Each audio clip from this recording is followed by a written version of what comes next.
അങ്ങനെ ജാതി വ്യവസ്ഥയും ഈ വർണ്ണവ്യവസ്ഥയും വർണ്ണാശ്രമ ധർമ്മവും ശാശ്വതീകരിക്കപ്പെടുന്നത് ഈ കർമ്മ പുനർജന്മ സിദ്ധാന്തങ്ങളുടെ ഭാഗമായിട്ടാണ്. അതെ.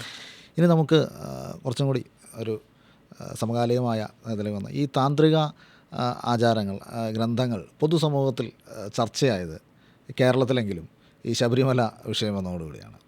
ഈ തന്ത്രസമുച്ചയമൊക്കെ നമ്മുടെ ടെലിവിഷൻ സ്റ്റുഡിയോയിലൊക്കെ നമ്മൾ കേൾക്കാൻ തുടങ്ങിയത്, വാക്ക് ആദ്യമായിട്ട് കേൾക്കാൻ തുടങ്ങിയ സമയത്താണ്.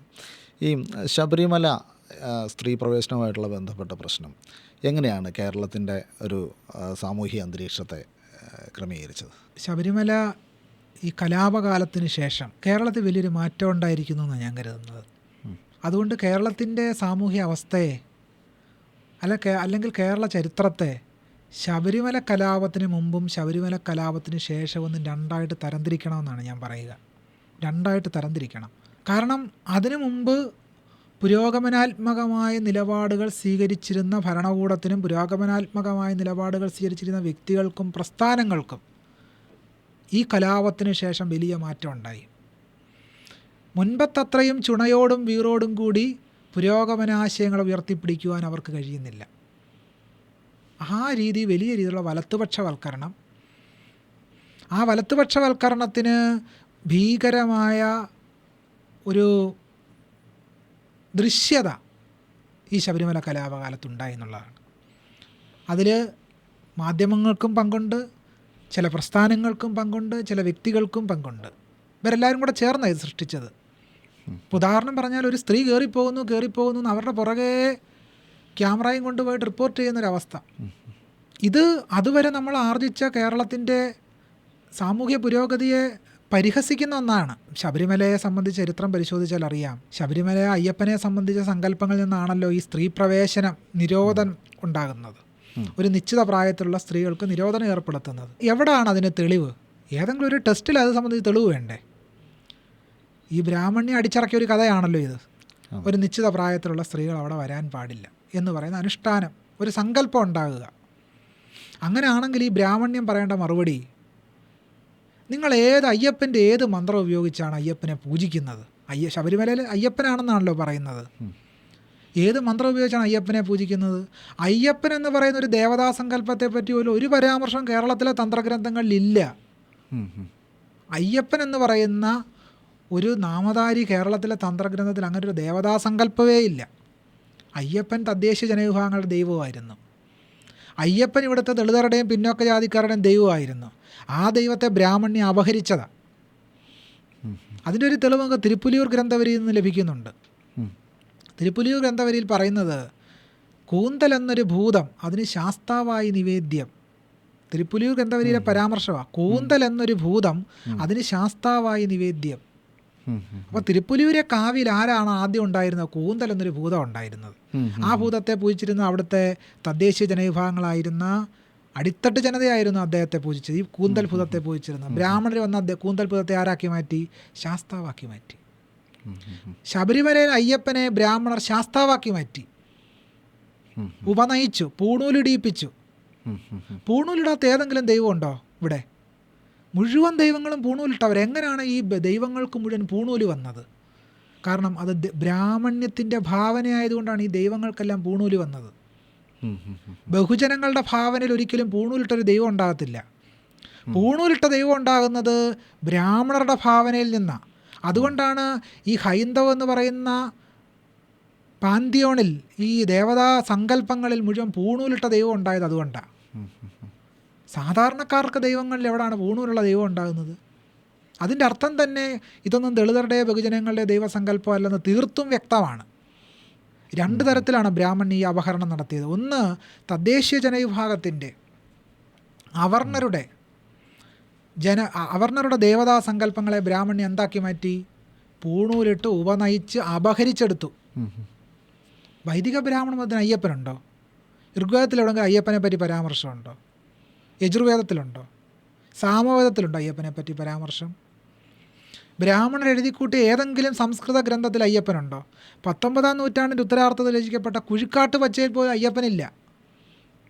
അപ്പോൾ പിന്നെ ശബരിമല അയ്യപ്പനെ ഇവർ പൂജിക്കുന്ന മൂലമന്ത്രം ഏതാ? ഞാൻ തന്ത്രം പഠിച്ച ഒരാളാണല്ലോ, തന്ത്രത്തിൽ ഗവേഷണം നടത്തിയ ഒരാളാണ്. അതിവർ വ്യക്തമാക്കണം.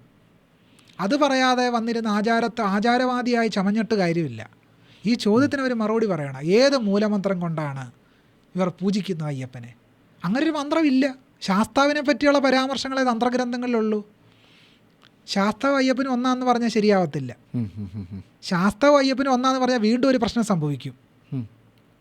ശാസ്താവ് അയ്യപ്പന് ഒന്നാണെന്ന് പറഞ്ഞാലുള്ള പ്രശ്നം, സുപ്രഭേദാഗമം എന്ന് പറഞ്ഞൊരു പ്രാചീന ആഗമമുണ്ട്. ആ സുപ്രഭേദാഗമത്തിൽ ശിവന് വിഷ്ണുവിലുണ്ടായ ഒരു പുത്രനെ പറ്റിയുള്ള പരാമർശം സുപ്രഭേദാഗമത്തിലുണ്ട്.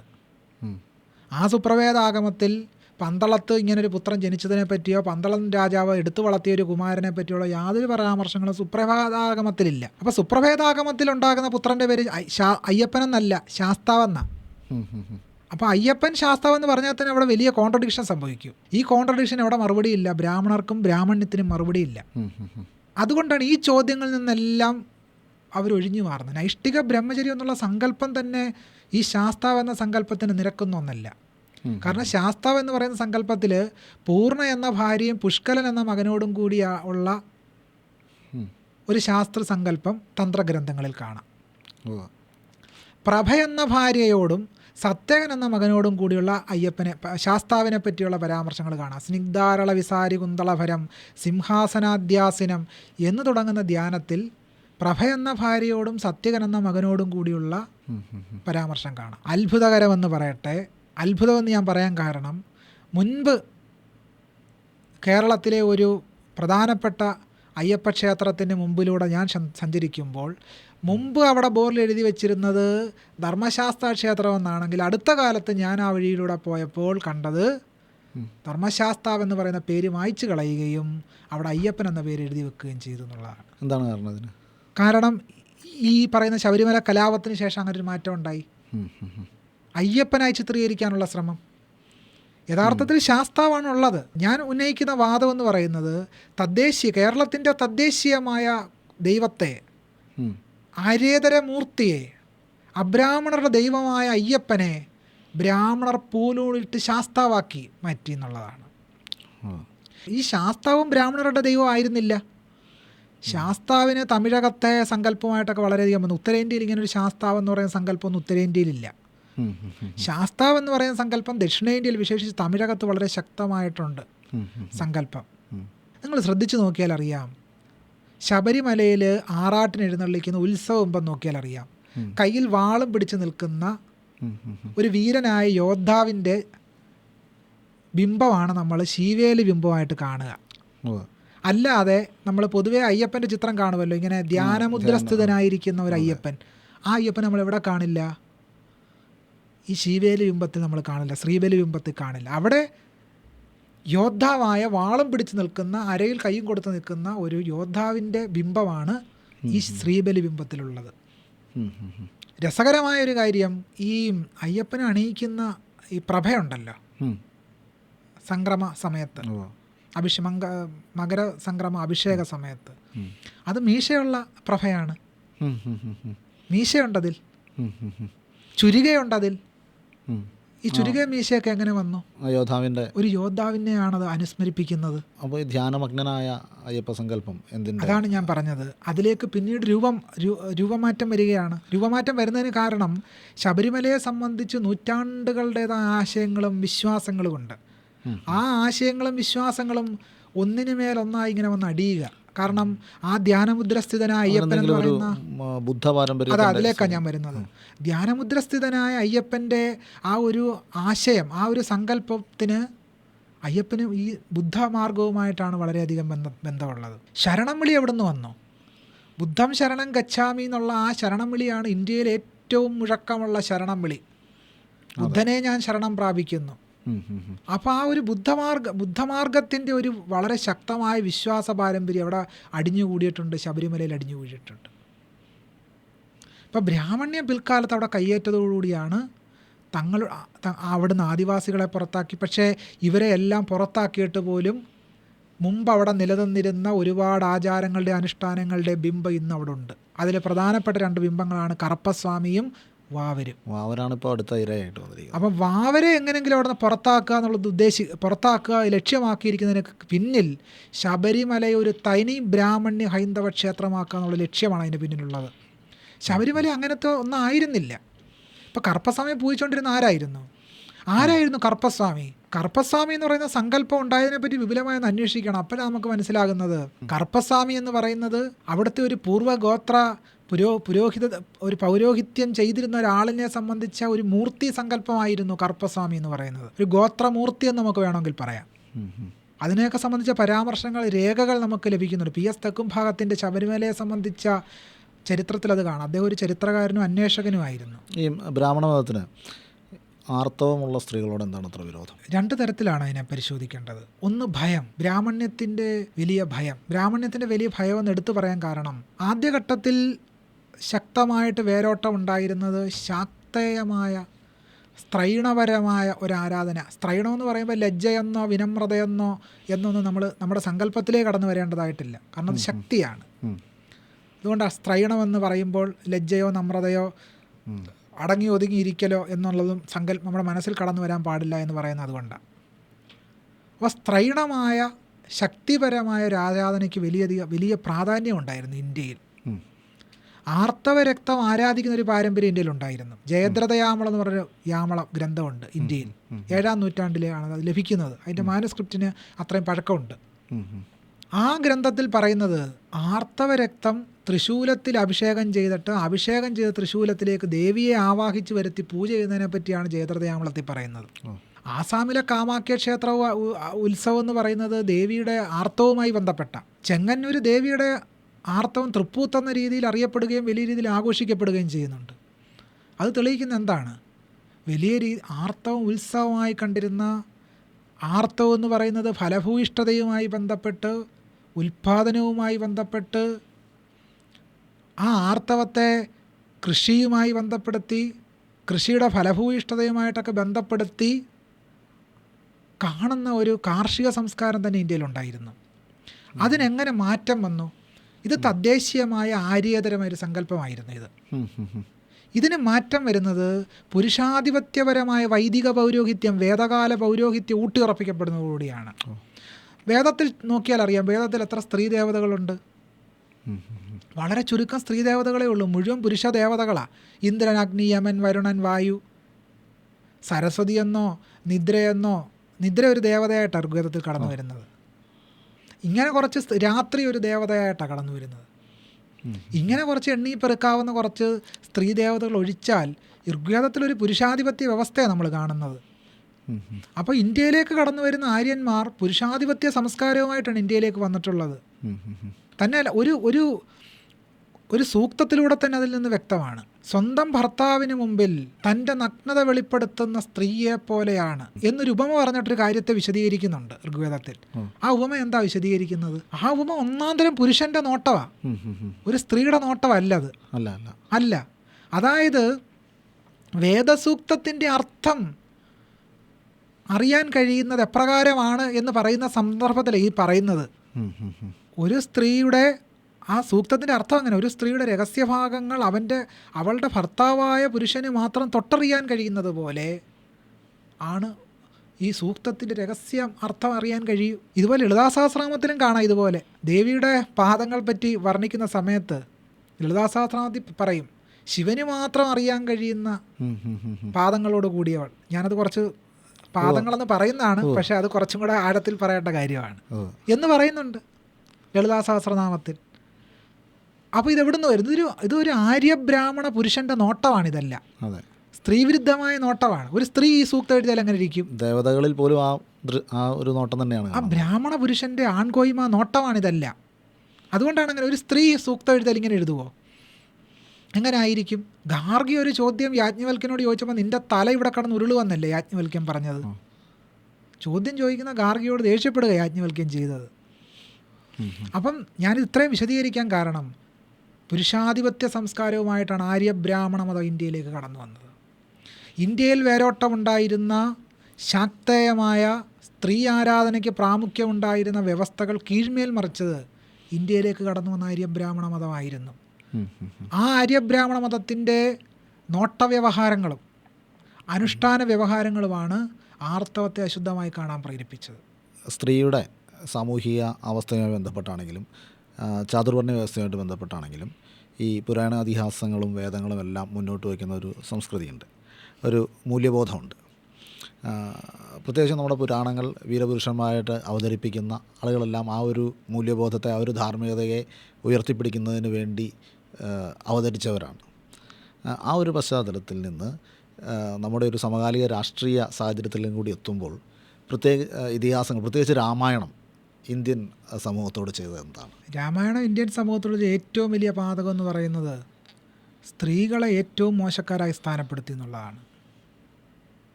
ഒന്നാമത്തെ കാര്യം സ്ത്രീകളെ സംബന്ധിച്ച് പറയുകയാണെങ്കിൽ, പൊതുവേ മഹോന്നതമായ സ്ത്രീകളെ ബഹുമാനിച്ച പാരമ്പര്യമാണ് ആർഷഭാരത സംസ്കാരത്തിനുള്ളതെന്ന് പറയാറുണ്ടല്ലോ. അങ്ങനത്തെ ഒരു പാരമ്പര്യം ഈ ആർഷഭാരത സംസ്കാരത്തിന് ഉണ്ടായിരുന്നില്ല എന്നുള്ളതാണ് യാഥാർത്ഥ്യം. സ്ത്രീകളെ ബഹുമാനിക്കുന്ന പാരമ്പര്യമാണ് ഉണ്ടായിരുന്നതെങ്കിൽ എന്തുകൊണ്ടാണ് താടക വധിക്കപ്പെട്ടത്? ശൂർപ്പണയുടെ മൂക്കും മുലയും അരിഞ്ഞു വീഴ്ത്തിയത് എന്ത് പാരമ്പര്യമാണ്? ഈ ആർഷഭാരത പാരമ്പര്യമല്ലേ ശൂർപ്പണകയുടെ മൂക്കും മുലയും ഛേദിച്ചത്. അപ്പോൾ സ്ത്രീകളെ ബഹുമാനിക്കുന്ന പാരമ്പര്യം ആയിരുന്നു ആർഷഭാരതത്തിനുണ്ടായിരുന്നെന്ന് പറയുന്നത് ഒരു മിഥ്യാവാദം മാത്രമാണ്. തന്നെ പാതിവൃത്യം എന്ന് പറയുന്ന സങ്കല്പം മുന്നോട്ട് വെച്ചത് ഇന്ത്യൻ ബ്രാഹ്മണ്യമാണ്. സ്ത്രീകളെ വിധേയപ്പെടുത്തുന്നതിന് വേണ്ടി സ്ത്രീകൾ, പ്രത്യേകിച്ച് ത്രൈവർണികരായ സ്ത്രീകൾ, മറ്റു വർണ്ണത്തിൽപ്പെട്ട മറ്റ് ജാതിയിൽപ്പെട്ട പുരുഷന്മാരെ വിവാഹം കഴിച്ചോ അല്ലെങ്കിൽ അല്ലാതെയോ ജീവിക്കുന്നതിന് തടയിട്ടത് പാതിവൃത്യം എന്ന് പറയുന്ന സങ്കല്പത്തിലൂടെ. പാതിവൃത്യം എന്ന് പറയുന്നത് ഒരു ഏകപത്നി വ്രതമെന്ന് പറയുന്ന സങ്കല്പവുമായിട്ട് മാത്രം ബന്ധപ്പെടുന്ന ഒന്നല്ല. ഒരു സ്ത്രീക്ക് ഒരു പുരുഷൻ മതിയെങ്കിലും ഒക്കെ അവർ അങ്ങനെ ജീവിക്കുക എന്ന് പറയുന്ന ഒരു സങ്കല്പമല്ല പാതിവൃത്യം എന്ന് പറയുന്ന സങ്കല്പം. അതിലുപരിയായി ഒരു സ്ത്രീ അവരുടെ ഭർത്താവ് മരിച്ചാൽ പോലും, അല്ലെങ്കിൽ അവരുടെ ജീവിത പങ്കാളി മരിച്ചാൽ പോലും മറ്റൊരുവനെ സ്വീകരിക്കാൻ പാടില്ല. ഇനി സ്വീകരിച്ചാൽ തന്നെ അത് മറ്റൊരു തൻ്റെ വർണ്ണത്തിന് പുറത്തുള്ള ഒരാളെ സ്വീകരിക്കാൻ പാടില്ല എന്നാണ് പാതിവൃത്യ സങ്കല്പം പറയുന്നത്. ഇതായിരുന്നല്ലോ അർജുനൻ്റെ ദുഃഖം. അർജുനൻ കൃഷ്ണനോട് പറഞ്ഞ എന്താണ്? അല്ലയോ കൃഷ്ണ, കൃഷ്ണൻ്റെ മുമ്പിൽ തേർത്തട്ടിൽ കുഴഞ്ഞു വീഴുക അർജുന വിഷാദ യോഗമെന്നാണല്ലോ ഗീതയിൽ പറയുന്നത്. എന്തായിരുന്നു അർജുനൻ്റെ വിഷാദം? അർജുനൻ്റെ വിഷാദം എന്ന് പറയുന്നത് കുലസ്ത്രീകൾ ദുഷിച്ചു പോകും. ഈ യുദ്ധത്തിൽ തങ്ങൾ ക്ഷത്രിയർ വധിക്കപ്പെട്ടാൽ കുലസ്ത്രീകൾ ദുഷിച്ചു പോകുമെന്നാണ് പറയുന്നത്. അങ്ങനെ കുലസ്ത്രീകൾ ദുഷിച്ചു പോയാൽ വർണ്ണസങ്കരം സംഭവിക്കും. എന്താണ് വർണ്ണസങ്കരം? ഈ ക്ഷത്രിയ സ്ത്രീകൾ മറ്റു വർണ്ണത്തിൽപ്പെട്ട മറ്റ് ജാതികളിൽപ്പെട്ട പുരുഷന്മാരുമായി ലൈംഗിക ബന്ധത്തിലേർപ്പെട്ട് പുതിയ ഒരു വർഗം ഉണ്ടാവും. ജാതിക്കും മതത്തിനും അതീതമായ ഒരു ജനത ഉണ്ടാവും. അത് പാടില്ല. ജാതി നിലനിൽക്കണമെങ്കിൽ എന്ത് വേണം? ജാതിക്കുള്ളിൽ കല്യാണം നടക്കണം, ജാതിക്കുള്ളിൽ മാത്രം പ്രത്യുൽപാദനം നടക്കണം, ജാതിക്കുള്ളിൽ തന്നെ വിവാഹ സങ്കല്പങ്ങൾ നിലനിൽക്കണം. ഇതായിരുന്നു അർജുനൻ്റെ ദുഃഖം. അല്ലാതെ വലിയ ഫിലോസഫിയൊന്നും ഭഗവത്ഗീതയിലില്ല. ജാതി നിലനിർത്താനുള്ള പ്രത്യയശാസ്ത്രമാണ് ഭഗവത്ഗീതയുടെ പ്രത്യയശാസ്ത്രം. അതുകൊണ്ടാണ് അർജുനൻ്റെ ദുഃഖത്തിന് പരിഹാരമായി കൃഷ്ണൻ പറഞ്ഞത്, നീ പേടിക്കണ്ട, ഈ ജാതി വ്യവസ്ഥ തകരില്ല. ചാതുർവർണ്ണ്യം മയാ സൃഷ്ടം ഗുണകർമ്മവിഭാഗശ. ജാതിയെ സൃഷ്ടിച്ചത്, ചാതുർവർണ്ണയത്തെ സൃഷ്ടിച്ചത് ഞാനാണ് അർജുന, നീ വിഷമിക്കണ്ട എന്നാ കൃഷ്ണൻ ആശ്വസിപ്പിക്കുക ചെയ്യുന്നത്. എന്ന് പറഞ്ഞാൽ ചാതുർവർണ്ണ്യം ദൈവായത്തമാണെന്നും ഇത് ദൈവസ്ഥിതിയാണെന്നും ദൈവവ്യവസ്ഥിതിയാണ് ജാതിയെന്നുമാണ് കൃഷ്ണൻ അർജുനോട് പറഞ്ഞു കൊടുക്കുന്നത്. ഗീതോപദേശകൻ്റെ ഈ ജാതി സങ്കല്പം അല്ലെങ്കിൽ ഈ വർണ്ണവ്യവസ്ഥയെക്കുറിച്ച് പറയുന്നത് മനുഷ്യരുടെ ഗുണങ്ങളെ അടിസ്ഥാനപ്പെടുത്തിയാണെന്നും അതൊരു ജന്മസിദ്ധമായ ജാതിയെക്കുറിച്ചല്ല എന്നും ആർക്കും ബ്രാഹ്മണ്യം എന്ന അവസ്ഥ പ്രാപിക്കാൻ കഴിയും എന്നൊരു വാദം പലപ്പോഴും ഉയർന്നു വന്നിട്ടുണ്ട്. അതിലെത്രമാത്രം സത്യമുണ്ട്? നാരായണ ഗുരുസ്വാമി വളരെ കൃത്യമായിട്ട് അതിന് മറുപടി കൊടുത്തിട്ടുണ്ട്. ഗുരു പറയുന്നത് ഗുണകർമ്മങ്ങളിൽ സ്ഥായിയായി ഒന്നുമില്ലല്ലോ. ഗുണമെന്ന് പറയുന്നൊരു സാധനം സ്ഥായിയായി നിൽക്കണ്ടേ? ഗുണകർമ്മങ്ങളിൽ സ്ഥായിയായി ഒന്നുമില്ലല്ലോ എന്ന് നാരായണ ഗുരു വളരെ കൃത്യമായി വ്യക്തമാക്കിയിട്ടുണ്ട്.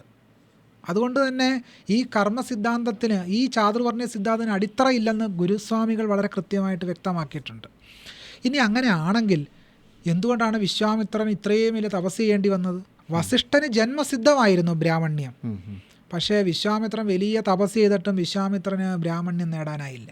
ആ കഥ തെളിയിക്കുന്നത് തന്നെ ഈ ബ്രാഹ്മണ്യ സിദ്ധാന്തം ഏറ്റവും കപടമാണെന്ന്. ഇനി സമകാലിക ലോകത്തിലേക്ക് നോക്കിയാൽ ഒരുപാട് കർമ്മബ്രാഹ്മണരുണ്ടല്ലോ. എന്തുകൊണ്ടാണ് ഒരു കർമ്മബ്രാഹ്മണൻ ശബരിമല മേൽശാന്തിയാകാത്തത്? ഒരു കർമ്മബ്രാഹ്മണൻ ഏതെങ്കിലും നമ്പൂതിരിയുടെ വീട്ടിൽ നിന്ന് വിവാഹം കഴിച്ചു കൊടുക്കുമോ? ഇല്ലല്ലോ. പുരോഗമനപരമായ രീതിയിൽ ഇഷ്ടപ്പെട്ട് ഈ വ്യവസ്ഥയെ ഉല്ലംഘിച്ച് ജീവിക്കാൻ തയ്യാറായാൽ ചിലപ്പോൾ നടന്നേക്കും. അല്ലാതെ സ്വാഭാവികമായിട്ട് ഇന്ത്യയിൽ നടക്കുമോ? ഒരു സാധ്യതയില്ല. അതിൽ നിന്ന് തന്നെ എന്തുകൊണ്ടാണ് ഗുരുവായൂർ ക്ഷേത്രത്തിൽ കർമ്മബ്രാഹ്മണന് പാചകക്കാരനാകാമെന്ന് നോട്ടിഫിക്കേഷൻ ഇറക്കാത്തത്? ഈ കർമ്മബ്രാഹ്മണവാദം ഉന്നയിക്കുന്നവർ തന്നെയാണല്ലോ അതിനെതിരെ പ്രക്ഷോഭം നടത്തുന്നത്. ശബരിമലയിലെ മലയാള ബ്രാഹ്മണർ പ്രത്യേകം ക്ലാസ് ആണെന്നാണ് ഹൈക്കോടതിയിൽ സമർപ്പിച്ച ഇതിൽ തിരുവിതാംകൂർ ദേവസ്വം ബോർഡ് പറഞ്ഞ അഫിഡവിറ്റിൽ പറഞ്ഞിരിക്കുന്നത്. എന്തുകൊണ്ടാണ് കർമ്മബ്രാഹ്മണർ എന്ന് പരാമർശിക്കാത്തത്? ഹൈക്കോടതിയിൽ ശബരിമലയെ സംബന്ധിച്ച് വലിയ വാദം ഉണ്ടായല്ലോ. വിഷ്ണുനാരായണൻ ഉൾപ്പെടെയുള്ള ഈഴവ സമുദായത്തിൽപ്പെട്ട ആളുകൾ സമർപ്പിച്ച അപേക്ഷയിൽ മേൽ ഹൈക്കോടതി ദേവസ്വം ബെഞ്ചിൽ വാദം നടന്നു. കർമ്മബ്രാഹ്മണവാദം അവിടെ എങ്ങും ഉന്നയിക്കപ്പെട്ടതേയില്ല. യാഥാസ്ഥിക പക്ഷത്തിന് വേണ്ടി വാദിച്ച ആരും തന്നെ കർമ്മബ്രാഹ്മണർക്ക് ശബരിമലയിൽ മേൽശാന്തിയാകാമെന്ന് വാദിച്ചതേയില്ല. എന്തുകൊണ്ടാണ് ആ വാദം അവിടെ ഉന്നയിക്കാത്തത്? ഇവർ കർമ്മബ്രാഹ്മണവാദം ഉന്നയിക്കുന്നത് ആളുകളെ പറ്റിക്കാൻ വേണ്ടിയിട്ടാണ്. പ്രയോഗത്തിൽ വരുമ്പോൾ ഈ കർമ്മബ്രാഹ്മണവാദം ഒരിടത്തും നടപ്പിലായതായിട്ട് കാണുന്നില്ല. അടുത്തിടെ മലബാർ ദേവസ്വം ബോർഡിന് കീഴിലുള്ള പാലക്കുറുമ്പ ഭഗവതി ക്ഷേത്രം, അവിടെ മേൽശാന്തി തസ്തികയിലേക്ക് അപേക്ഷ ക്ഷണിച്ചു. മലയാള ബ്രാഹ്മണനായിരിക്കണം അപേക്ഷകനെന്നാണ് പറഞ്ഞത്. ഒരുപാട് ഈഴവരും തെളിവിലൊക്കെ പൂജ പിടിച്ചിട്ടുണ്ടല്ലോ. എന്തുകൊണ്ടാണ് കർമ്മബ്രാഹ്മണം വേണമെന്ന് പറയാത്തത്? അപ്പോൾ കർമ്മബ്രാഹ്മണ വാദം എന്ന് പറയുന്നത് ശുദ്ധ തട്ടിപ്പ്. അങ്ങനെ ആർക്കും കർമ്മം കൊണ്ട് ബ്രാഹ്മണനാകാൻ കഴിയില്ല. പലപ്പോഴും നമ്മുടെ സമൂഹത്തിൽ ഒരു പുരോഗമനകാരികളെന്ന് നമ്മൾ വിശ്വസിക്കുന്ന ആളുകൾ, ഇപ്പം അഴീക്കോട് മാഷായാലും അല്ലെങ്കിൽ കെ ദാമോദരനായാലും, ഇപ്പോൾ ഏറ്റവും അടുത്ത് ശശി തരൂരായാലും, ഇവരൊക്കെ മുന്നോട്ട് വയ്ക്കുന്ന ഒരു പ്രോഗ്രസീവ് ആയിട്ടുള്ളൊരു മുഖമുണ്ട്.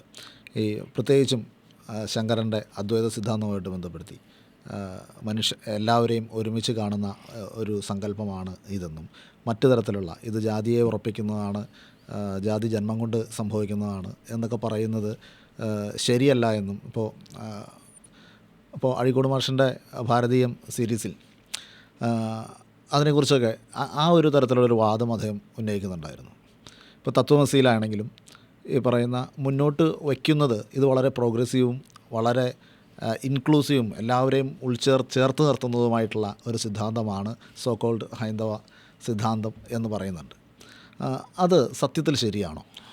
ഇത് വസ്തുതാപരമായും ചരിത്രപരമായും പൂർണ്ണമായും തെറ്റായ ഒന്നാണ്. ഇപ്പോൾ തത്വമസി എന്ന് പറയുന്ന വാക്യം തന്നെ ചാന്തോക്യോപനിഷത്തിലുള്ളതാണ്. അത് നീയാകുന്നു. ഇത് ഇന്ത്യയിൽ ഏതെങ്കിലും കാലത്ത് പ്രയോഗത്തിലിരുന്നായിട്ട് നമ്മൾ കാണുന്നുണ്ടോ? തത്വമസി എന്ന് പറയുന്ന സംഗതി ഉണ്ടായിരുന്നെങ്കിൽ നല്ലതായിരുന്നു എന്ന് പറയുന്ന ഡോക്ടർ ബി.ആർ. അംബേദ്കർ തന്നെ പറയുന്നത്, ഒരു കയ്യിൽ തത്വമസിയും മറുകൈയിൽ ജാതി വ്യവസ്ഥയും കൊണ്ട് നടക്കാൻ ഒരു കിറുക്കന് മാത്രമേ കഴിയൂ, ഒരു ബുദ്ധിശൂന്യന് മാത്രമേ കഴിയൂ എന്ന് ഡോക്ടർ ബി.ആർ. അംബേദ്കർ പറയുന്നുണ്ട്. നടക്കാത്തൊരു കാര്യമാണ്. തന്നെയല്ല ഡോക്ടർ ബി.ആർ. അംബേദ്കർ പറയുന്ന ഏറ്റവും പ്രധാനപ്പെട്ട കാര്യം, അങ്ങനെ ദൈവായത്തം എന്ന് കരുതപ്പെടുന്ന ഒരു തത്വമസിയിൽ ഉയരെടുക്കുന്ന ജനാധിപത്യം സമ്പൂർണ്ണമായി തകരുമെന്ന് അംബേദ്കർ പറയുന്നത്. അപ്പോൾ ഇത്തരം സിദ്ധാന്തങ്ങളുടെ മുകളിലല്ല എന്ത് ഉരുത്തിരിഞ്ഞു വരേണ്ടത്? ജനാധിപത്യം ഉരുത്തിരിഞ്ഞു വരേണ്ടത് ഇത്തരം ഫിലോസഫികൾക്ക് മുകളിലല്ല, ഇത്തരം സങ്കല്പങ്ങൾക്ക് മുമ്പിലല്ല. അങ്ങനെ ഈശ്വരപരമാണെന്നും ഈശ്വരായത്വമാണെന്നും കരുതുന്ന സിദ്ധാന്തങ്ങൾക്ക് മുകളിൽ ഉണ്ടാകുന്ന ജനാധിപത്യ സങ്കല്പങ്ങൾ സമ്പൂർണ്ണമായി തകർന്നു പോകുമെന്ന് ഡോക്ടർ ബി.ആർ. അംബേദ്കർ നിരീക്ഷിക്കുന്നുണ്ട്. ഇനിയും ഇവിടെ ഉന്നയിക്കപ്പെട്ട വാദങ്ങൾ പരിശോധിച്ചാൽ ശങ്കരൻ്റെ അദ്വൈത സിദ്ധാന്തം എങ്ങനെയാണ് എല്ലാവരും ഉൾക്കൊള്ളുന്ന സിദ്ധാന്തമാകുന്നത്? ഗീതയുടെ ഭാഷ്യത്തിൽ ആദ്യം തുടങ്ങുമ്പോൾ തന്നെ ശങ്കരൻ പറയുന്നുണ്ട്, നാരായണൻ എന്തിനാണ് അവതരിക്കുന്നത്? ചാതുർവർണ്ണ്യത്തെ സ്ഥാപിക്കാൻ, വർണ്ണാശ്രമധർമ്മത്തെ രക്ഷിക്കാൻ ഭഗവാൻ നാരായണൻ അവതരിക്കുമെന്ന് പറഞ്ഞുകൊണ്ടാണ് ശങ്കരൻ അദ്വൈത സിദ്ധാന്തം ആരംഭിക്കുന്നത്, ഗീതയ്ക്ക് ഭാഷ്യം ചമയ്ക്കാൻ തുടങ്ങുന്നത്. സ്ത്രീകളും വൈശ്യരും ശൂദ്രരും പാപയോനികളാണെന്ന് പറയുന്നത് ശങ്കരൻ തന്നെയാണ്. പാപയോനികളാണെന്നാണ് ശങ്കരൻ പറയുന്നത്, അദ്വൈത സിദ്ധാന്തത്തിൻ്റെ സംസ്ഥാപകൻ. ബ്രഹ്മമെന്ന് പറയുന്ന സങ്കല്പത്തെ നിർവചിക്കുമ്പോൾ ശങ്കരൻ പറയുന്നത് ബ്രാഹ്മണ പുരുഷൻ്റെ സ്വരൂപമാണ് ബ്രഹ്മമെന്ന് ബൃഹദാരണ്യോപനിഷത്തിൻ്റെ ഭാഷ്യത്തിൽ ബ്രഹ്മത്തെ നിർവചിച്ചുകൊണ്ട് ശങ്കരൻ പറയുന്നുണ്ട്. അപശൂദ്രാധികരണം, ബ്രഹ്മസൂത്രത്തിൽ അപശൂദ്രാധികരണം, അതിൽ ശൂദ്രൻ സഞ്ചരിക്കുന്ന പട്ടടയാണെന്നാണ് ശങ്കരൻ പറയുന്നത്. പിന്നെ എന്താ അദ്വൈത സിദ്ധാന്തം? ശൂദ്രൻ സഞ്ചരിക്കുന്ന പട്ടടയാണ്, അതുകൊണ്ട് അവൻ്റെ സമീപത്ത് വെച്ച് വേദം ഉച്ചരിക്കാൻ പാടില്ല. ആരെങ്കിലും ശ്മശാനത്തിലിരുന്ന് വേദം ചൊല്ലുമോ? ശങ്കരൻ ചോദിക്കുന്ന ചോദ്യം, ആരെങ്കിലും ശ്മശാനത്തിലിരുന്ന് വേദം ചൊല്ലുമോ? ഇല്ല. അതുപോലെ ശൂദ്രൻ്റെ സമീപവും വേദം ചൊല്ലാൻ പാടില്ല എന്ന് പറഞ്ഞാൽ ശൂദ്രനും ശ്മശാനം ഒരുപോലാണെന്നാണ്. ശൂദ്രനെ ഒരു സഞ്ചരിക്കുന്ന പട്ടടയായിട്ടാണ് ആര് കണ്ടത്? ലോകം വലിയ അദ്വൈത സിദ്ധാന്തത്തിൻ്റെ സംസ്ഥാപകനായി, ഏകത്വത്തിൻ്റെ സംസ്ഥാപകനായി, ഇൻക്ലൂസീവിൻ്റെ എല്ലാത്തരം ഇൻക്ലൂസീവ്നെസ്സിൻ്റെയും ഉടമയായിട്ട് വ്യാഖ്യാനിക്കുന്ന ശങ്കരൻ ശൂദ്രനെ സഞ്ചരിക്കുന്ന പട്ടടയായിട്ടാണ് കണ്ടിട്ടുള്ളത്. അതിൽ പലപ്പോഴും ഇവർ ഉയർത്തി കാണിക്കുന്ന ഒരു കാര്യം, ശങ്കരനും ചണ്ടാളനും തമ്മിലുണ്ടാകുന്ന കൂടിക്കാഴ്ച, അതുമായി ബന്ധപ്പെട്ടിട്ടുള്ള കഥയാണ് ഈ ശങ്കരൻ്റെ ജാതിബോധത്തെക്കുറിച്ചുള്ള മാറ്റത്തെ സൂചിപ്പിക്കാൻ പറയുന്നത്. അത് ശരിയാണോ? അതിൽ ചരിത്രപരമായി തന്നെ പെശകുണ്ട് ആ വാദത്തിൽ. ഒന്ന്, ശങ്കരൻ്റേതായ ആധികാരികമായി കരുതപ്പെടുന്നതെന്ന് പറഞ്ഞാൽ പ്രസ്ഥാനത്രയ ഭാഷ്യങ്ങളാണ്. പ്രസ്ഥാനത്രയം എന്ന് പറഞ്ഞാൽ ഉപനിഷത്ത്, ബ്രഹ്മസൂത്രം, ഗീത, ഇതിനാണ് പ്രസ്ഥാനത്രയം. പനോളി പോലും അദ്ദേഹത്തിൻ്റെ ആധികാരികമായ കൃതിയായിട്ട് ഈ പ്രസ്ഥാനത്രയത്തെ മാത്രമേ കരുതുന്നുള്ളൂ. ഈ കൃതി രചിച്ചത് ഏതോ ശങ്കരനാകാം വളരെ പിൽക്കാലത്ത്. തന്നെയല്ല, ഇനി ഇത് ശങ്കരൻ എഴുതിയതാണെന്ന് തന്നെ ഇരിക്കട്ടെ, ചണ്ടാളനാണെങ്കിലും എന്നാണല്ലോ ഈ ശ്ലോകത്തിൽ പറയുന്നത്. ചണ്ടാളനാണെങ്കിലും എൻ്റെ ഗുരുവാണെന്നാ. അതിന് ചണ്ടാളനാണെങ്കിലും എന്ന് പറയേണ്ട ആവശ്യം എന്താ? ഒരു മനുഷ്യനാണെന്ന് എന്തുകൊണ്ട് ശങ്കരന് കാണാൻ പറ്റുന്നില്ല? ചണ്ടാളനാണെങ്കിലും എന്ന് വെച്ചാൽ ചണ്ടാളന്മാർ അത്ര നല്ലവരല്ല എന്ന് പറയുന്ന മൂല്യബോധമാണ് ആ ശ്ലോകത്തിൽ പോലും ഉള്ളത്. ആ ശ്ലോകം പുരോഗമനപരം അല്ല എന്ന് നമ്മൾ പറയേണ്ടത്. ആ കൃതി പോലും, ആ ചെറിയ കൃതി പോലും പുരോഗമനപരമല്ല. ചണ്ടാളനാണെങ്കിലും എൻ്റെ ഗുരുവാണ്.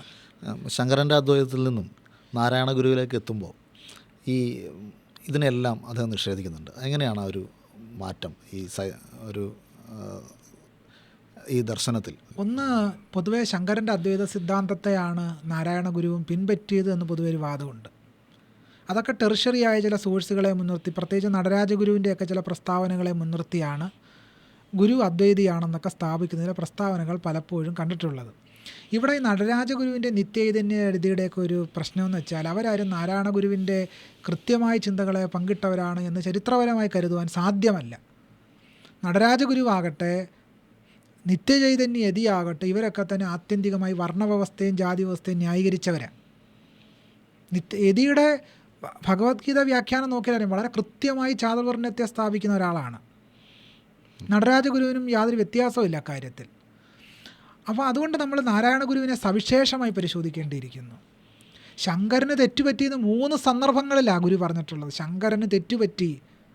ബ്രഹ്മസൂത്രം എഴുതിയ വ്യാസനും ബാദരായണനും ശങ്കരനും തെറ്റുപറ്റി എന്ന് പറഞ്ഞിട്ടുണ്ട്. വളരെ കൃത്യമായിട്ട് തെറ്റുപറ്റിയെന്ന് തന്നെ പറഞ്ഞിട്ടുണ്ട്. തന്നെയല്ല, ഗുരുവിൻ്റെ ഈ എല്ലാത്തിനെയും ഒന്നായി കാണുന്ന, മനുഷ്യരിലെ സത്തയെ ഒന്നായി കാണുന്ന ആ സങ്കല്പം ഒരിക്കലും ബ്രാഹ്മണിക്കൽ അദ്വൈതത്തിൽ നിന്ന് വന്നതല്ല. അങ്ങനെ പൊതുവെ വാദിക്കപ്പെടുന്നു. അങ്ങനല്ല. കാരണം അക്കാലത്ത് തന്നെ തമിഴകത്ത് ഒരു ലേ ശൈവിസം നിലനിന്നിരുന്നു. ശൈവാദ്വൈതം എന്ന് പറയുന്ന സങ്കല്പം നിലനിന്നിട്ടുണ്ടായിരുന്നു. ആ ശൈവാദ്വൈതത്തിൻ്റെ സ്വാധീനം വളരെ ശക്തമായി ഗുരുവിലുണ്ടായിരുന്നു. ആ ചരിത്രത്തെ മറച്ചു വെച്ചുകൊണ്ടാണ് ഇതിനെ ശങ്കരനിലേക്ക് ബന്ധിപ്പിക്കുന്നത്. യഥാർത്ഥത്തിൽ ഗുരുവിൻ്റെ ബന്ധം തമിഴകത്ത് നിലനിന്നിരുന്ന ശൈവാദ്വൈതവുമായിട്ടായിരുന്നു ഗുരുവിൻ്റെ ബന്ധം. ആ പാരമ്പര്യത്തെ വിച്ഛേദിച്ചുകൊണ്ടാണ് ഗുരുവിൻ്റെ ബന്ധം ശങ്കരൻ്റെ അദ്വൈതത്തോടാണ് എന്ന് പറയുന്നത്. ചരിത്രപരമായ യാതൊരു ബന്ധവുമില്ലാത്തൊരു കാര്യമാണ്. കാരണം ശങ്കരൻ്റെ അദ്വൈതം എന്ന് പറഞ്ഞാൽ ബ്രാഹ്മണിക്കൽ അദ്വൈതമാണ്. അതിലെല്ലാ മനുഷ്യരെ ഒന്നായി കാണുന്ന ഒരു ചിന്തയുമില്ല. ഗുരു തന്നെ 3 തവണ ശങ്കരനെ നിഷേധിക്കുകയും ചെയ്തിട്ടുണ്ട്. ഗീത ഉപദേശിച്ച കൃഷ്ണൻ പിന്നീട് ദുഃഖിച്ചിരിക്കാം എന്ന് നടരാജഗുരുവിനോട് പറഞ്ഞിട്ടുണ്ട്. എന്നിട്ട് നടരാജഗുരു ഗീതയ്ക്ക് ഭാഷ എഴുതിയ ആളാണ്. ഇവരെല്ലാം ചാതുർവർണ്ണത്തെ ന്യായീകരിച്ചിട്ടുമുണ്ട്. ഗുരു ചാതുർവർണ്ണത്തെ ഒരു നിലയ്ക്കും അംഗീകരിച്ചില്ലെന്ന് മാത്രമല്ല, മനുഷ്യാണാം മനുഷ്യത്വം ജാതുർഗോത്വം ഗവാം യഥ ന ബ്രാഹ്മണാതിരസ്യൈവം ഹാ തത്വം വേത്തി ഗോപിന എന്ന് പറയുകയും ചെയ്തു. മനുഷ്യാണാം മനുഷ്യത്വം ജാതുർഗോത്വം ഗവാം യഥാ ഗോത്വം ഗവാം ഗോത്വം തഥാ മനുഷ്യാണാം മനുഷ്യത്വം. എപ്രകാരമാണോ പശുവിന് പശുത്വം, അതുപോലെയാണ് മനുഷ്യർക്ക് മനുഷ്യത്വം. അസ്യ തത്വം, ഈ തത്വം ബ്രാഹ്മണാദിഹി ന വേത്തി, ബ്രാഹ്മണാദികൾ അറിയുന്നില്ല. മനുഷ്യരെല്ലാം ഒന്നാണെന്ന് പറയുന്ന തത്വം ആരറിയുന്നില്ല? ബ്രാഹ്മണാദികൾ അറിയുന്നില്ല. എന്നിട്ടും ഗുരുവിനെ ഒരു സോക്കോൾ ഹിന്ദു സന്യാസിയാക്കി മാറ്റാനും അപ്രോപ്രിയേറ്റ് ചെയ്യാനുള്ള ശ്രമങ്ങൾ നടക്കുന്നുണ്ട്. അത് വിജയിക്കുമോ? ആ ശ്രമം വിജയിച്ചു എന്ന് ഞാൻ കരുതുന്നില്ല. ആ ശ്രമം നടന്നുകൊണ്ടേയിരിക്കുന്നുണ്ട്. ഇപ്പോൾ ഉദാഹരണം പറഞ്ഞാൽ, ഗുരുവിനെ സമ്പൂർണ്ണമായി വിഗ്രഹവൽക്കരിച്ചു കഴിഞ്ഞു. അവിടെ പുഷ്പാഭിഷേകം നടക്കുന്നു, ആറാട്ട് നടക്കുന്നു, പൂർണ്ണമായും ഗുരുവിനെ സമ്പൂർണ്ണാർത്ഥത്തിൽ ദൈവമാക്കി മാറ്റിക്കഴിഞ്ഞു. ദൈവമായി മാറുന്നതിലുള്ള പ്രശ്നമല്ല, ദൈവമാകാം. ഇപ്പം ഞാൻ പുരോഗമന കലാസാഹിത്യ സംഘത്തിൽ പാലക്കാട്ട് നടന്ന സമ്മേളനത്തിൽ, ആലുവ സർവമത സമ്മേളനത്തിൻ്റെ വാർഷികത്തിൽ പാലക്കാട് നടന്ന സമ്മേളനത്തിൽ ഞാൻ പ്രഖ്യാപിച്ചത് എൻ്റെ ദൈവം രാമനും കൃഷ്ണനും അല്ല, എൻ്റെ ദൈവം നാരായണ ഗുരുവും പൊയ്കയിൽ അപ്പച്ചനുമാണ് എന്ന് ഞാൻ പ്രഖ്യാപിച്ചിരുന്നു. അതിനൊരു കാരണമുണ്ട്. വിമോചനാത്മകമായ മനുഷ്യരുടെ സ്വാതന്ത്ര്യത്തെ തുറന്നിട്ടവരാണ്. ദൈവമെന്ന് പറയുന്നൊരു ഭാവനയുണ്ടെങ്കിൽ ആ ഭാവനയ്ക്ക് അർഹർ. ആ നിലയ്ക്ക് നോക്കിയാൽ എൻ്റെ ദൈവം എന്ന് പറയുന്ന നാരായണ ഗുരുസ്വാമികളും പൊയ്കയിൽ അപ്പച്ചനുമാണ്. അതുകൊണ്ടാണ് ഞാൻ അന്നങ്ങനെ പറയാൻ കാരണം. അതുകൊണ്ട് മനുഷ്യരുടെ ദൈവസങ്കല്പങ്ങളെ നിഷേധിക്കേണ്ടതായിട്ടില്ല. പക്ഷെ ഇവിടെ സംഭവിക്കുന്നത് എന്താണ്? ഇവിടെ മനുഷ്യരുടെ അടിത്തട്ട് മനുഷ്യരുടെ ദൈവഭാവനകളെ ബ്രാഹ്മണ്യം അപ്രോപ്രിയേറ്റ് ചെയ്യുന്നു എന്നുള്ളതാണ്. ഓരോ മനുഷ്യർക്കും ഇഷ്ടമുള്ള രീതിയിൽ ആരാധിക്കാനും ഇഷ്ടമുള്ള രീതിയിൽ ഭജിക്കാനുമുള്ള സ്വാതന്ത്ര്യത്തെ ബ്രാഹ്മണ്യം തടയുന്നു. ബ്രാഹ്മണ്യം പകരം ആരാധനയ്ക്ക് ചിട്ടകളുണ്ടാക്കുന്നു. ഇവിടാണ് ബ്രാഹ്മണ്യത്തിൻ്റെ ഏറ്റവും പ്രധാനപ്പെട്ട പ്രശ്നം കിടക്കുന്നത്. ബ്രാഹ്മണ്യം എന്ത് ചെയ്യുന്നു?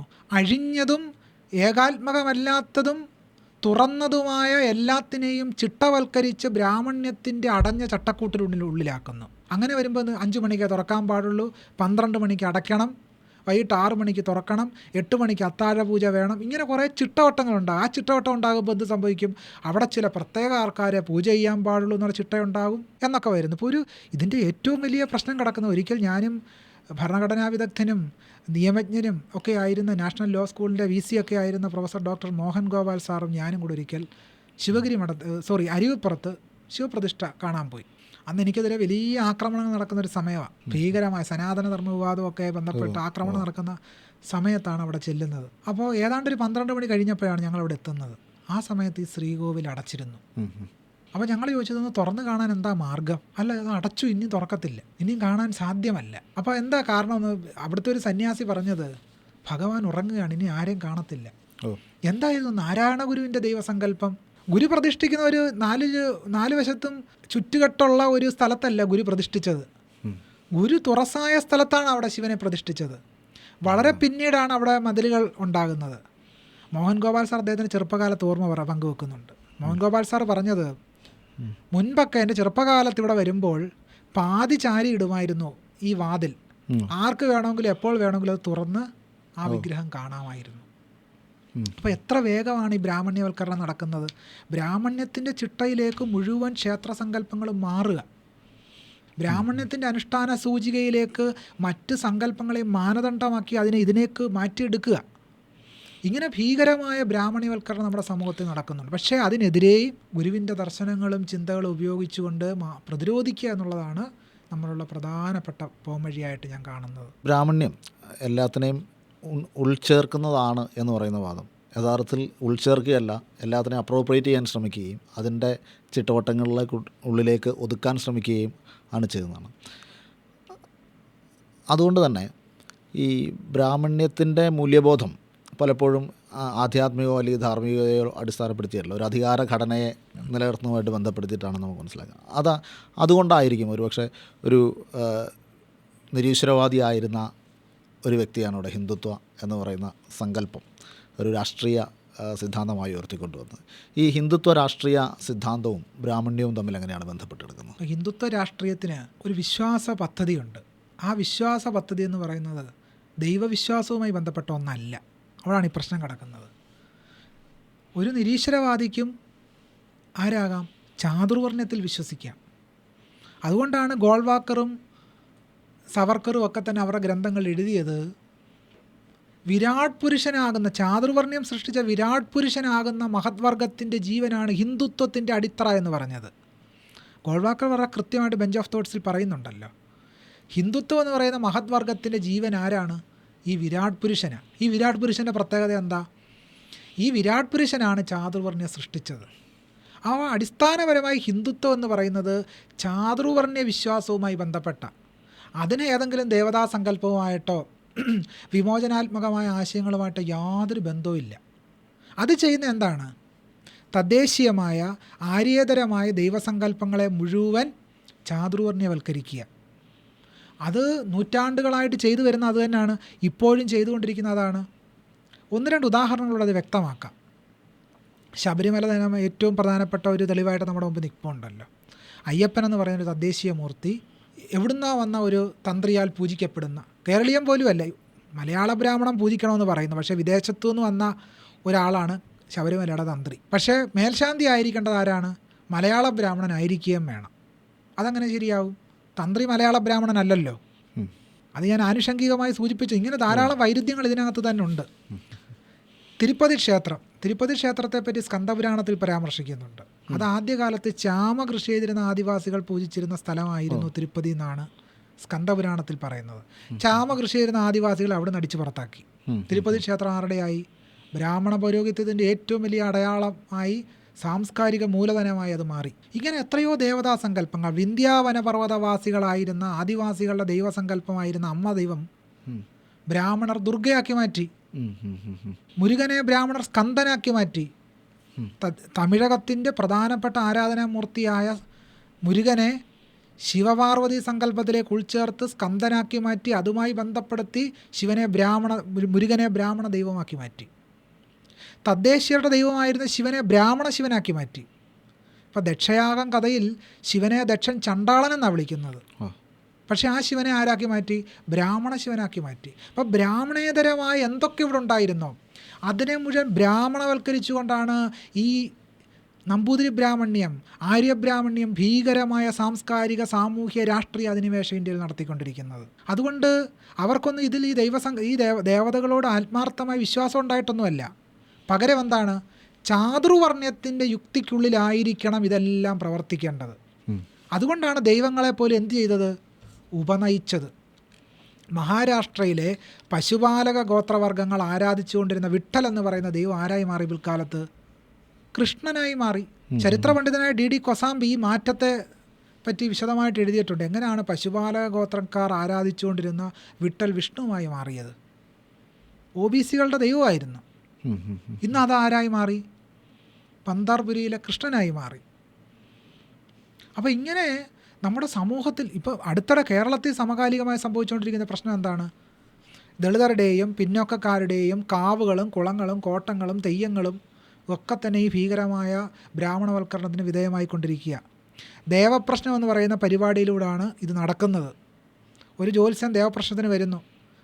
ആ കാവിൽ വിഷ്ണുവിൻ്റെ സാന്നിധ്യം ഉണ്ടെന്ന് പറയുന്നു. അതുവരെ ആരാധിച്ചുകൊണ്ടിരുന്നത് ഏതെങ്കിലും തദ്ദേശീയമായ അവരുടേതായ കുടുംബത്തിലെ ഏതെങ്കിലും ദൈവമായിരിക്കും. ഭദ്രകാളിയായിരിക്കാം, ചാത്തനായിരിക്കാം, മർദ്ദയായിരിക്കാം, കണ്ടങ്കാളിയായിരിക്കാം, ആയിരമണി വല്യച്ഛനാവാം. അടുത്തിടെ എൻ്റെ താമസ പ്രദേശത്തിനടുത്ത് മങ്കോട്ടച്ചിറ എന്ന് പറയുന്ന സ്ഥലം, ആലപ്പുഴ ജില്ലയിലെ മങ്കോട്ടച്ചിറ എന്ന് പറയുന്ന സ്ഥലത്ത് ആയിരമണി വല്യച്ഛൻ, പ്രധാനപ്പെട്ട പാടത്തിൻ്റെ നടുക്കാണ് ഈ ആയിരമണി വല്യച്ഛൻ്റെ സങ്കേതം. ഇന്നിപ്പോൾ ആയിരമണി വല്യച്ഛൻ്റെ ക്ഷേത്രത്തിന് മുമ്പിൽ ശിവൻ്റെ ഫോട്ടോയാണ് കാണുന്നത്. ആയിരമണി വല്യച്ഛനെ ശിവനാക്കി മാറ്റി. ആലപ്പുഴ ജില്ലയിൽ തന്നെ ഒരു മാടൻകുന്ന് മഹാദേവർ ക്ഷേത്രമുണ്ട്. മാടൻകുന്നിനെ എന്താക്കി മാറ്റി? മഹാദേവർ ക്ഷേത്രമാക്കി മാറ്റി. മാടൻ എന്ന് പറയുന്ന തദ്ദേശീയമായ ഈ ദൈവങ്ങളുടെ എല്ലാം പ്രത്യേകത എന്തെന്നറിയാമോ? ഈ ദൈവങ്ങളെല്ലാം കൃഷിപ്പാടങ്ങളോട് ചേർന്നാണ്. കാർഷിക വ്യവസ്ഥയുടെ ഫലഭൂയിഷ്ഠതയുമായി ബന്ധപ്പെട്ടാണ് ഈ ദൈവങ്ങളെല്ലാം ആരാധിച്ചുകൊണ്ടിരുന്നത്. മാടനും മർദ്ദയും ആയിരമണി വല്യച്ഛനും ഒക്കെ തന്നെ കാർഷിക ദേവതകളായിരുന്നു. ഈ കാർഷിക ദൈവങ്ങളെ ആരാക്കി മാറ്റി? ശിവനാക്കി മാറ്റി. ശിവനെ ആദ്യം ഉണ്ടായിരുന്ന അബ്രാഹ്മണ ശിവനെ ബ്രാഹ്മണനാക്കി മാറ്റി. ആയിരമണി വല്യച്ഛനെ ശിവനാക്കി മാറ്റി. അപ്പോൾ ഭീകരമായ ഒരു ബ്രാഹ്മണവൽക്കരണമാണ് നടക്കുന്നത്. അപ്പോൾ അതിലൂടെ എന്ത് സംഭവിക്കും? ഈ ശിവനെ ബ്രാഹ്മണർ മാത്രമേ പൂജിക്കാൻ പാടുള്ളൂ എന്ന് വരും. അപ്പോൾ ദളിതരും പിന്നോക്കക്കാരും കൂടെ പിരിവെടുത്ത് ബ്രാഹ്മണരെ കൊണ്ടുവന്ന് പൂജ കഴിപ്പിക്കും. അവർ ഈ പൈസ എല്ലാം അപകരിച്ചുകൊണ്ട് പോവുകയും ചെയ്യും. അപ്പോൾ ബ്രാഹ്മണ പൗരോഹിത്യത്തെ തടിച്ചു കൊഴിപ്പിക്കുന്ന ഒന്നായി ഈ വ്യവസ്ഥ മാറി എന്നുള്ളതാണ്. അതുവഴി സംഭവിക്കുന്ന മറ്റൊരു കാര്യമുണ്ട്. ഈ ദേവതകളെ പൂജിക്കാനുള്ള അവകാശം ബ്രാഹ്മണർക്ക് കൊടുക്കുന്നതിലൂടെ സംഭവിക്കുന്ന ഭീകരമായ പ്രശ്നമെന്ന് പറയുന്നത് മനുഷ്യരിൽ ശ്രേഷ്ഠർ ബ്രാഹ്മണരാണെന്നും അതുവഴി തങ്ങൾ എല്ലാവരേക്കാളിലും കീഴെയാണെന്നും സ്വയം അംഗീകരിക്കുകയാണ് യഥാർത്ഥത്തിൽ ചെയ്യുന്നത്. ദളിതരും പിന്നോക്കജാതിക്കാരും സ്വയം ഈ അടിമത്തം എടുത്ത് പേറുക, ഇവരാണ് പൂജിക്കേണ്ടത് എന്ന് നമ്മൾ അനുവദിച്ചു കൊടുക്കുമ്പോൾ ഇന്ത്യയുടെ ഈ അസമത്വ സിദ്ധാന്തത്തെ നമ്മൾ അംഗീകരിക്കുകയാണ് ചെയ്യുന്നത്. ഞാൻ പറഞ്ഞു വന്നത്, ഇന്ത്യയിൽ അസമത്വത്തിൻ്റെ വേര് കിടക്കുന്നത് അനുഷ്ഠാന വ്യവസ്ഥയിലൂടെയാണ്. അനുഷ്ഠാന ബ്രാഹ്മണ്യം എന്നാണ് ഞാൻ അതിനെ വിളിക്കുന്നത്. അനുഷ്ഠാന ബ്രാഹ്മണ്യം. അപ്പോൾ ഭഗവത്ഗീതയിലൂടെ മാത്രമല്ല നിൽക്കുന്നത്. ഭഗവത്ഗീതയിൽ പറയുന്ന കർമ്മസിദ്ധാന്തവും ചാതുർവർണ്ണ്യവും അനുഷ്ഠാനങ്ങളിലൂടെയാണ് ഇന്ത്യൻ സമൂഹത്തിൽ പടർന്ന് പന്തലിക്കുന്നത്. ഈ അനുഷ്ഠാന ബ്രാഹ്മണ്യം മുന്നോട്ട് വയ്ക്കുന്ന അധികാര ഘടന ഫാഷിസത്തിൻ്റെ ഏറ്റവും നല്ലൊരു ഉദാഹരണമായിട്ടും കൂടി നമുക്ക് കണക്കാക്കാമെന്ന് തോന്നുന്നു. അതെ അതെ അതെ. ഇന്ത്യയിൽ ഫാസിസത്തിൻ്റെ വേരെന്ന് പറയുന്ന അനുഷ്ഠാന ബ്രാഹ്മണ്യമാണ്. അതുകൊണ്ടാണ് ശബരിമലയെ വീണ്ടും ഒരു മണ്ഡലകാലത്ത് വിവാദമാക്കാൻ ആഗ്രഹിക്കുന്നവർ. എന്തുകൊണ്ടാണ് വാവരെ അവിടെ നിന്ന് പുറത്താക്കാൻ ആഗ്രഹിക്കുന്നത്? വാവരെന്ന് പറഞ്ഞാൽ മുസ്ലിമാണ്. ഈ ഹൈന്ദവ സംഹിതകളനുസരിച്ച് കോട്ടാൻ ഹൈന്ദവ സംഹിത എന്ന് പറയുന്നത്, അങ്ങനെ ഒരു സംഹിതയില്ല. ഹിന്ദു മതം എന്നൊരു മതമേ ഇല്ലല്ലോ എന്നാണല്ലോ നാരായണ ഗുരുസ്വാമികൾ പറഞ്ഞത്. അത് സെൻസസിലൂടെ ഉണ്ടായി വന്നൊരു മതമാണ്. സെമറ്റിക് മതത്തിൻ്റെ മാതൃകയിൽ ഉണ്ടാക്കാൻ ശ്രമിച്ച ഒന്നാണ് എന്ന് ചരിത്ര പണ്ഡിതയായ റുമില താപ്പർ പറയുന്നുണ്ട്. അപ്പോൾ ഉണ്ടാക്കപ്പെട്ട സൃഷ്ടിക്കപ്പെട്ട ഒന്നാണ്, ചരിത്രപരമായ വേരുകളുള്ള ഒന്നല്ല. ഋഗ്വേദത്തിലുള്ള എന്താണ്? വൈദിക ബ്രാഹ്മണ മതമാണ്. ഈ വൈദിക ബ്രാഹ്മണ മതം മറ്റുള്ളതിനെയെല്ലാം സ്വാംശീകരിച്ചുകൊണ്ട് ഇന്ത്യയിൽ നിലനിൽക്കുന്നതായിട്ടാണ് നമുക്ക് കാണാൻ കഴിയുന്നത്. അപ്പം മ്ലേച്ഛനായ വൈദിക ബ്രാഹ്മണ മതം മ്ലേച്ഛനായി കരുതപ്പെടുന്ന വാവരെ അവിടുന്ന് പുറത്താക്കുന്നുള്ളത് ചാതുർവർണ്ണ്യത്തിൻ്റെ യുക്തിയാണെന്ന് നമ്മൾ മനസ്സിലാക്കണം. എന്നാൽ മാത്രമേ അതിനെ സമ്പൂർണ്ണമായ വർണ്ണവ്യവസ്ഥയുടെ യുക്തിയിലേക്ക് എത്തിക്കാൻ സാധിക്കുകയുള്ളൂ. അപ്പോൾ ഈ സെമറ്റിക് മാതൃകയിൽ രൂപപ്പെടുത്തിയ ഒരു പുതിയ മതം പാശ്ചാത്യ തീവ്ര ദേശീയതാ സങ്കല്പങ്ങളുടെ അടിസ്ഥാനത്തിൽ രൂപപ്പെടുത്തിയൊരു ദേശീയതാ സങ്കല്പം, ഇത് രണ്ടും ചേർന്ന് മുന്നോട്ട് വയ്ക്കുന്ന ഒരു ഫാഷിസ്റ്റ് രാഷ്ട്രീയ പദ്ധതി ഇന്ത്യയെ എങ്ങോട്ടാണ് നയിക്കുന്നത്? ഇന്ത്യയിൽ നിലനിൽക്കുന്ന ദേശീയതയ്ക്ക് ഏതെങ്കിലും പാശ്ചാത്യ അതിതീവ്ര ദേശീയതയുമായിട്ട് ബന്ധമുണ്ടെന്ന് പൂർണ്ണമായി ഞാൻ കരുതുന്നില്ല. പക്ഷേ ഇന്ത്യയിൽ തന്നെ ഇതിന് വേരുകളുണ്ടെന്നുള്ളതാണ്. ഇന്ത്യയിലെ ഫാസിസത്തിൻ്റെ വേര് കിടക്കുന്നത് ബ്രാഹ്മണ്യ രാഷ്ട്രീയത്തിലാണ്. അതുകൊണ്ട് അതിനെ ലിക്വിഡേറ്റ് ഹിന്ദുയിസം എന്ന സഹോദരൻ ഇപ്പം പറയാൻ കാരണം എന്താണ്? ചാതുർവർണ്ണ്യത്തിലാണ് ഇതിൻ്റെ വേര് കിടക്കുന്നത്. അതുകൊണ്ട് ഹിന്ദുയിസം തകർന്നാൽ മാത്രമേ ബ്രാഹ്മണ്യം തകരത്തുള്ളൂ. അല്ലെങ്കിൽ മറ്റു വാക്കുകളിൽ പറഞ്ഞാൽ ഹിന്ദുയിസത്തിൻ്റെ മറ്റൊരു പേരാണ് ബ്രാഹ്മണ്യം. വേറൊരു പേരില്ല. അതുതന്നെയാണ് ഇന്ത്യയിലെ ഫാഷിസവും. ഇന്ത്യയിലെ ഫാസിസം എന്ന് പറയുന്ന ബ്രാഹ്മണ്യമാണ്. അതുകൊണ്ട് ഇത് ബ്രാഹ്മണ്യം എന്ന് പറയുമ്പോൾ ഏതെങ്കിലും കുറച്ച് നമ്പൂതിരിമാരെ ഏതെങ്കിലും കുറച്ച് ബ്രാഹ്മണരെ മാത്രം ചേർക്കാവുന്ന ഒന്നല്ല. അവരെല്ലാം ഇതിനകത്ത് ഉൾപ്പെടുമെങ്കിലും അതുമാത്രം ചേർന്ന ഒന്നല്ല. ഇന്ത്യയിൽ എത്ര ബ്രാഹ്മണരാണ്? ഞങ്ങൾ ബ്രാഹ്മണരല്ല മനുഷ്യരാണെന്ന് പറഞ്ഞിട്ടുള്ളത്. അപ്പം നോക്കൂ, ക്ഷത്രിയ സഭയുണ്ട്, ബ്രാഹ്മണ സഭയുണ്ട്. അവരൊന്നും ഹിന്ദു ആണെന്നല്ല ആദ്യം അവകാശപ്പെടുന്നത് തങ്ങൾ ബ്രാഹ്മണരാണെന്നാണ്. ഒരു ബ്രാഹ്മണനും ഒരു ക്ഷത്രിയനും തങ്ങൾ ഹിന്ദുക്കളാണെന്ന് അവകാശപ്പെടാറില്ല, തങ്ങൾ ബ്രാഹ്മണരാണെന്ന് അവകാശപ്പെടുന്നത്. അപ്പോൾ ഹിന്ദു എന്ന് പറയുന്ന സംഗതി ആർക്കുള്ളതാ? ബ്രാഹ്മണർക്കും ക്ഷത്രിയർക്കും ഉള്ളതല്ല. പിന്നെ അത് ആർക്കുള്ളതാ? ഹിന്ദു എന്ന് പറയുന്ന ലേബൽ ഇന്ത്യയിലെ അവർണ ജനതലയിൽ അടിച്ചേൽപ്പിച്ച് അവർക്ക് മുകളിൽ ആധിപത്യം സ്ഥാപിക്കുന്ന യുക്തിയാണ് ബ്രാഹ്മണ്യം ഇന്ത്യയിൽ പടർത്തിക്കൊണ്ടിരിക്കുന്നത്. അതുകൊണ്ടാണ് ബ്രാഹ്മണർ ഒരു ഹിന്ദു സഭയുണ്ടാക്കാത്തത്. ഈ ഘടനയ്ക്കകത്ത് ഒരു ജനാധിപത്യത്തിനൊരു വികാസം സാധ്യമാകും. ഇപ്പോൾ 1955 BBC കൊടുത്ത ഒരു ഇൻ്റർവ്യൂവിൽ വരെ ഡോക്ടർ അംബേദ്കർ പറയുന്നത് ഇന്ത്യയിൽ ജനാധിപത്യം സാധ്യമാകുമോ എന്ന് ചോദിച്ചാൽ ചോദ്യത്തിന് ഉത്തരമായിട്ട് പറയുന്നത് നോ എന്നാണ് പറയുന്നത്. പിന്നെ ഒരു ഫോർമൽ സെൻസിൽ പ്രധാനമന്ത്രിമാരെ തിരഞ്ഞെടുക്കുമായിരിക്കും, മന്ത്രിമാരുണ്ടാവുമായിരിക്കും, പക്ഷേ ജനാധിപത്യം സാധ്യമാവില്ല.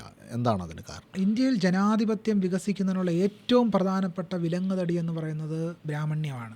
അതുകൊണ്ടാണ് ഡോക്ടർ ബി ആർ അംബേദ്കർ പറഞ്ഞത് ഏതൊരു യുക്തിയും നിഷേധിക്കുന്ന, ധാർമ്മികതയുടെ ഏതൊരു ഭാഗവും നിഷേധിക്കുന്ന വേദങ്ങളും ശാസ്ത്രങ്ങളും ഡൈനാമിറ്റ് വെച്ച് തകർക്കണമെന്നാണ് ഡോക്ടർ ബി ആർ അംബേദ്കർ പറഞ്ഞത്.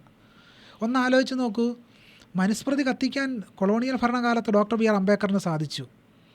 ഇന്ന് അതുപോലെ ഏതെങ്കിലും ഗ്രന്ഥം കത്തിക്കാൻ ആർക്കെങ്കിലും സാധിക്കൂ? ഇന്ത്യൻ ഭരണഘടന നിലവിലുള്ള രാജ്യമാണല്ലോ, സാധിക്കില്ല. കാരണം എന്താണ്? അത്രമാത്രം ശക്തമാണ് ബ്രാഹ്മണ്യം ഇന്ന്.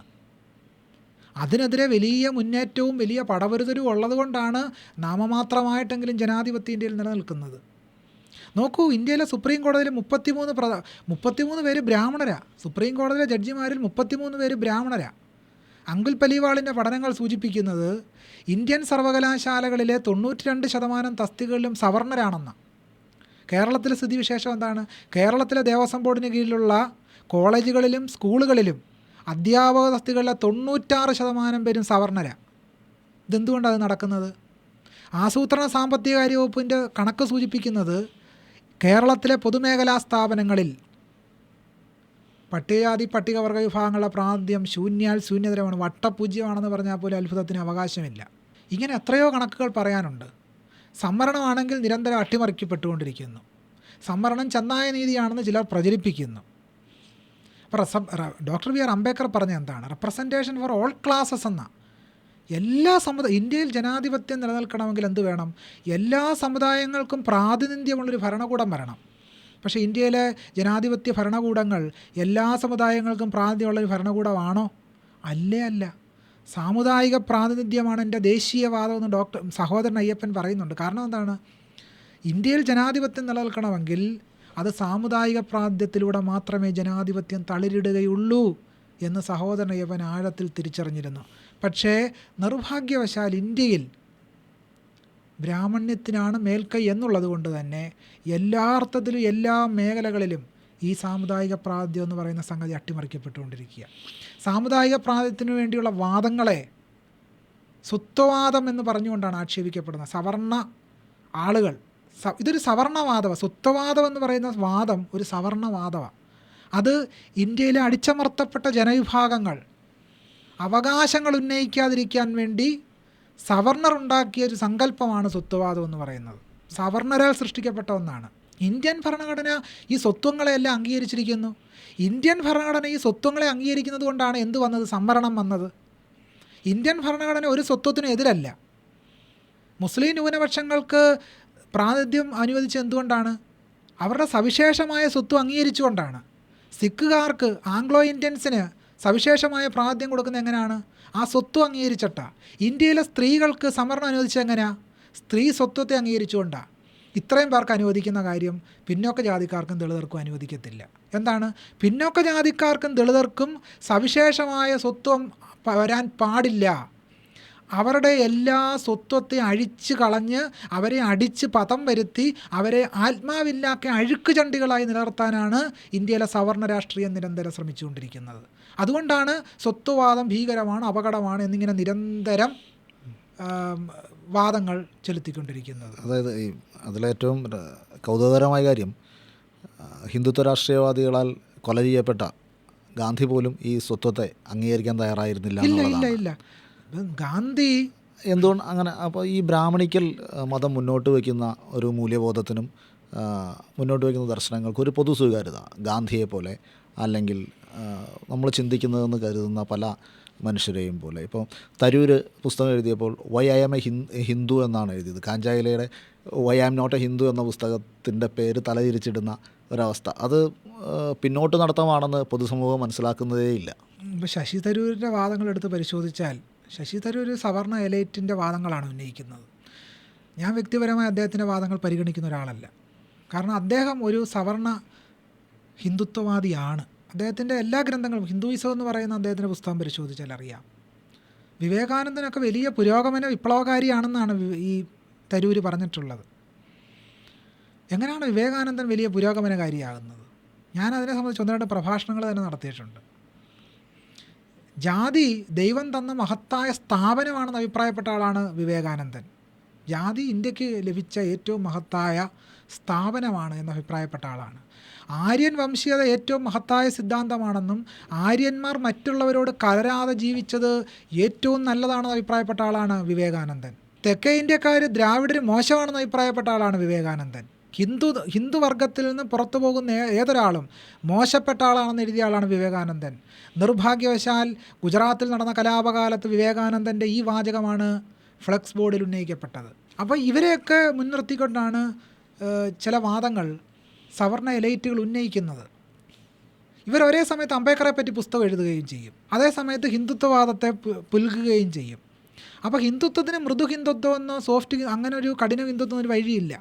ഹിന്ദുത്വത്തിൻ്റെ വഴി തന്നെയാണ് അത് എന്നുള്ളതാണ് മനസ്സിലാക്കേണ്ടത്. ഇവിടെ ഗാന്ധിയെപ്പറ്റി സൂചിപ്പിച്ചുകൊണ്ട് അതിലേക്കും കൂടെ പോകേണ്ടതായിട്ടുണ്ട്. ഗാന്ധി ഒരു സനാതന ഹിന്ദുവാണെന്ന് പ്രഖ്യാപിച്ച ആളാണ്. അദ്ദേഹം ഗീതയിൽ അഗാധമായി വിശ്വസിച്ചിരുന്നു, ആഴത്തിൽ വിശ്വസിച്ചിരുന്ന ആളാണ്. കർമ്മ പുനർജന്മ സിദ്ധാന്തത്തിൽ ഗാന്ധി ആഴത്തിൽ വിശ്വസിച്ചിരുന്നു.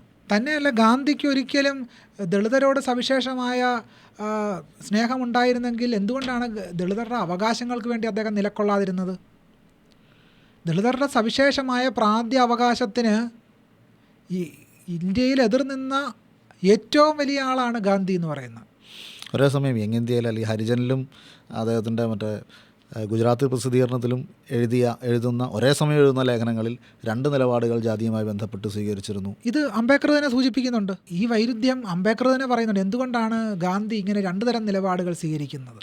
എന്തുകൊണ്ടായിരിക്കും? തൻ്റെ ജാതിബോധ്യങ്ങളെ മറച്ചു വെക്കാൻ വേണ്ടി. ഇംഗ്ലീഷിൽ എഴുതുമ്പോൾ അത് എല്ലാവരും വായിക്കുന്നൊരു കാര്യമാണല്ലോ. ഇംഗ്ലീഷ് എഴുതുമ്പോൾ സാർവലൗകികമായത് മാറ്റപ്പെടും. ഗുജറാത്തികളോട് പ്രത്യേകമായി സംസാരിക്കുമ്പോൾ ജാതീയ നിലപാടുകൾ ഗാന്ധി സൂക്ഷിക്കുകയും ചെയ്യുന്നു. ഗാന്ധി ജാതീയമായ എന്തെങ്കിലും തൻ്റെ നിലപാടുകൾ ഏതെങ്കിലും ഘട്ടത്തിൽ മാറ്റിവെച്ചതായിട്ട് ഞാൻ കരുതുന്നില്ല. ഗാന്ധിയെ പോലെ ഒരാൾ, മഹാത്മാവെന്ന് നമ്മൾ കരുതുന്ന ഒരാൾ, നമ്മുടെ രാഷ്ട്രപിതാവായിട്ടുള്ള ഒരാൾ എന്തിനായിരിക്കും അങ്ങനെ ഒരു കാപട്യം കൊണ്ടുനടന്നത്? ഗാന്ധി കാപട്യം കാണിച്ചു എന്ന് ഞാൻ കരുതുന്നില്ല. മറിച്ച് ബ്രാഹ്മണ്യം തന്നെ ഒരു കാപട്യമായിരുന്നത് കൊണ്ട് ഗാന്ധിയും അതിലായിരുന്നു എന്നാണ് പറയേണ്ടത്. ബ്രാഹ്മണ്യം തന്നെ ഒരു കാപട്യമാണല്ലോ. അതുകൊണ്ട് ഗാന്ധിയിൽ പ്രത്യേകിച്ചൊരു കാപട്യം നമ്മൾ ആരോപിക്കേണ്ടതില്ല. ബ്രാഹ്മണ്യത്തിൽ വിശ്വസിക്കുന്ന ആളുകൾ കാപട്യത്തിൻ്റെ വഴിയിലല്ലാതെ വേറെ ഏത് വഴിയിലാണ് പോവുക? സാക്ഷാൽ ശിവഗിരിയിൽ വരുന്നുണ്ടല്ലോ. ശിവഗിരിയിൽ ഗുരുവിനെ കാണാൻ വരുന്നുണ്ട്. ശിവഗിരിയിൽ വരുമ്പോഴും അദ്ദേഹം ഗാന്ധി ജാതിയെ ന്യായീകരിക്കുകയാണ് ചെയ്തത്, ചാതുവർണ്ണത്തെ ന്യായീകരിക്കുകയാണ് ചെയ്തത്. പിന്നീട് ഈഴവ സമുദായത്തിന് നേതൃത്വം അദ്ദേഹം ഒരു സ്വീകരണം കൊടുക്കുന്നുണ്ട്. ആ സ്വീകരണത്തിലും ഗാന്ധി ചാതുർവർണ്ണത്തെ ന്യായീകരിക്കുക. ചാതുർവർണ്ണത്തിൻ്റെ അടിസ്ഥാനത്തിലുള്ള തൊഴിൽ ഏറ്റവും മഹത്താണെന്നാണ് പറയുന്നത്. ചാതുർവർണ്ണത്തെ നിരാകരിച്ചുകൊണ്ട് ഗാന്ധി എവിടെങ്കിലും എഴുതിയതായിട്ട് നമ്മൾ വായിച്ചിട്ടുണ്ടോ? ചാതുർവർണ്ണത്തെയും വർണ്ണാശ്രമത്തെയും നിഷേധിച്ചുകൊണ്ട് ഗാന്ധി എവിടെങ്കിലും ലേഖനം എഴുതിയിട്ടുണ്ടോ? ഗാന്ധി എഴുതിയിട്ടുണ്ടാവും, അയിത്തം മോശമാണെന്ന് പറഞ്ഞിട്ടുണ്ടാവും. അയിത്തത്തെ ഒഴിവാക്കിക്കൊണ്ടുള്ള ചാതുർവർണ്ണത്തിന് വേണ്ടിയാണ് അദ്ദേഹം വാദിച്ചത്. അയിത്തത്തെ ഒഴിവാക്കിക്കൊണ്ടുള്ള ചാതുർവർണ്ണ്യം ശ്രേണീകൃതം തന്നെയാണ് എന്നുള്ളതാണ് യാഥാർത്ഥ്യം. ഇനി നമ്മുടെ സംസാരത്തിൻ്റെ അവസാനത്തെ ഘട്ടത്തിലേക്ക് കടന്നാൽ, ഇപ്പോൾ ഹിന്ദുത്വം മുമ്പെങ്ങും ഇല്ലാത്ത വിധം ശക്തി പ്രാപിച്ചുകൊണ്ടിരിക്കുന്ന ഒരു സമയമാണ്.